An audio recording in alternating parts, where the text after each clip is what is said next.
Hello मेरे प्यारे बच्चों, एक बार फिर से अपने YouTube चैनल बात मस्ती पे स्वागत करता हूं मैं। अध्याय 8 निर्देशांक ज्यामिति कक्षा 9th की क्लास में पढ़ेंगे आप लोग। तो पिछला चैप्टर कंप्लीट कर लिया था, दो चरों के रैखिक समीकरण। आज सीखेंगे निर्देशांक ज्यामिति का एक बेसिक स्तर बताएंगे, उसके बाद हम एक्सरसाइज बताएंगे, ठीक है। तो आइएगा देखते हैं। देखो इसमें हर चीज पूछेगा आपसे, भुज कोटि हर चीज पूछेगा, किस चतुर्थांश में, आज सब कुछ देखेंगे। तो पहली चीज समझते हैं अक्ष। देखो पिछले क्लास में भी बताया था, आज फिर से बताने जा रहे हैं हम, ठीक है। बेसिक सबसे मेन, देखो कोई भी चैप्टर हो उसके पहले अगर आप लोग बेसिक सीख जाते हैं तो बहुत अच्छी बात है, ठीक है। अगर बेसिक नहीं सीख पाते हैं तो फिर दिक्कत हो जाती है, ठीक है। आइएगा देखो भाई, ये आपका मूल बिंदु है, इसे क्या बोलेंगे, मूल बिंदु। आज पूरा डिटेल देखेंगे। मूल बिंदु, मूल बिंदु किसे कहते हैं, बात ये उठती है।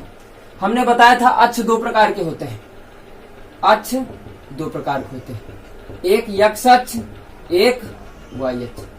कौन कौन सा होता है, एक यक्ष अक्ष और एक वाई अक्ष होता है। यक्ष अक्ष की ये धनात्मक दिशा है भैया, धन लिख दिया, धनात्मक हो गया भैया, ठीक है।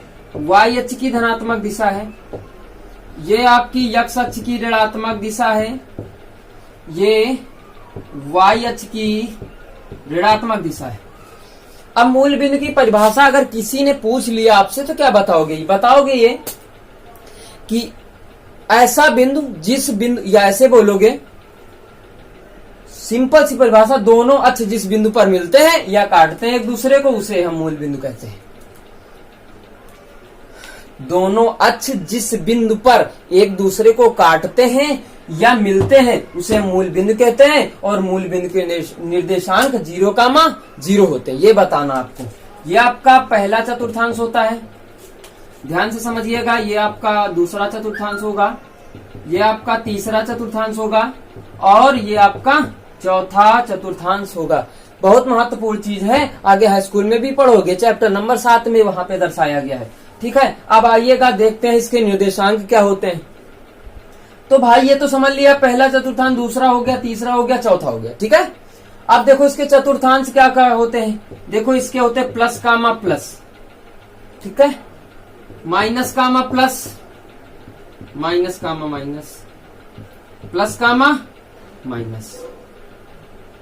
पहले के निर्देशांक क्या होते हैं, प्लस कामा प्लस, दूसरे के होते हैं माइनस कामा प्लस, तीसरे के होते हैं माइनस कामा माइनस, चौथे के होते हैं प्लस कामा माइनस, ठीक है।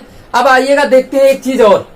क्या देखना है भैया, कि कैसे मान आपसे कैसे पूछा जाएगा, सवाल कैसे मिलेगा। निर्देशांक देखो, मूल बिंदु के निर्देशांक 0,0 किस अक्ष पर है, कैसे क्या, सब कुछ बताएंगे आज टीचर को।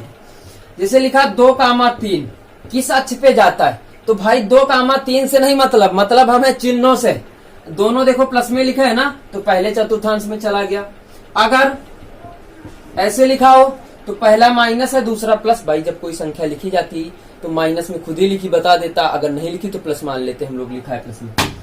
तो माइनस कामा प्लस की चतुर्थांश में, दूसरे में हो गया। उसके बाद तीसरे में देखा माइनस कामा माइनस, तो तीसरे में हो गया। चौथे में देखा तो पहला प्लस कर दिया, दूसरा माइनस है, तो ये देखो किस में हो गया, चौथे में हो गया। अब एक चीज और समझते हैं, समझना ये है हमको कि भुज क्या होता है, कोट क्या होता है। तो यक्ष का मान बराबर भुज, वाई का मान बराबर कोटि। यक्ष का जो मान होगा उसे भुज बोलेंगे, वाई का मान होगा जो कोटि बोलेंगे। कैसे, जैसे मान लीजिएगा यक्ष का मान वाई लिखा है, तो ये आपका भुज हो गया और ये आपकी कोटि हो गई, जिसे भुजाक्ष भी बोलते हैं, कोटाक्ष भी बोलते हैं। हमने लिखा भी था, पिछली क्लास में बताया भी था भाई, ठीक है। अब देखो ये तो बात समझ जाओगे ना। जैसे लिखा है 2,3 लिखा है, अब इसमें पूछा जाए कि भुज किसे कहते हैं, कोटि किसे कहते हैं। एक्स का मान भुज हो गया, वाई का मान कोटि हो गया, क्लियर। अब देखो अगर आपसे क्या पूछता है कि चतुर्थांश में बताइए भुज किस किस चतुर्थांश में धनात्मक पाया जाता है, क्या बोलेगा। चतुर्थांश में बताइए कि भुज किस चतुर्थांश में धनात्मक पाया जाता है। भुज का मतलब यक्ष का मान यही है, ये में प्लस, पहले में प्लस है, दूसरे में माइनस, तीसरे में माइनस, चौथे में प्लस है, यानी पहले और चौथे में प्लस प्लस पाया जाता है। ऋणात्मक पूछा जाए भुज तो दूसरे और तीसरे में ऋणात्मक पाया जाता है। इसी प्रकार अगर y अक्ष का मान धनात्मक पूछा जाए कि कोटि किस चतुर्थांश में धन में पाई जाती है। कोटि मतलब y का मान इसमें और इसमें, पहले और द्वितीय में कोटि का मान धनात्मक होता है, ऋणात्मक 2 में होता है, तीसरे और चौथे में। आ जाइएगा दिशा बताते हैं।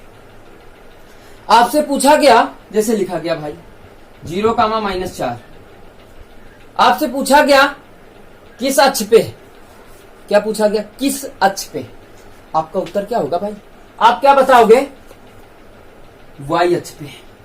यक्ष में कितना गया 0, y अक्ष पे क्या बताओगे, y अक्ष पे। अगर आपसे भाई क्या पूछ ले किस दिशा में है, तो आप क्या बताओगे, y अक्ष की ऋणात्मक दिशा में, y अक्ष की ऋणात्मक दिशा में। भाई बात समझ में आई ना। अगर आपसे फिर से कह दे 2, 0 अगर लिखा है, पूछे किस अक्ष में, आप क्या बताओगे, यक्ष अक्ष में। क्या बताओगे, यक्ष अक्ष में। अगर फिर से कहे कि किस दिशा में है, आप क्या बताओगे, यक्ष अक्ष की धनात्मक दिशा में, यक्ष अक्ष की धनात्मक दिशा में है। भाई इससे ज्यादा इस चैप्टर में कुछ नहीं, सब कुछ आपको मैंने पढ़ दिया है, जो आगे कुछ होगा वो हम बता देंगे। बात समझ में आई, इतनी बात समझ में आ गई। अब इसके बाद एक्सरसाइज कल की क्लास में मिलेगी, ठीक है, कल की क्लास में एक्सरसाइज पढ़ाएंगे। दैट्स ऑल, कल मिलते हैं, बाय बाय। नोट कर लीजिएगा सभी लोग।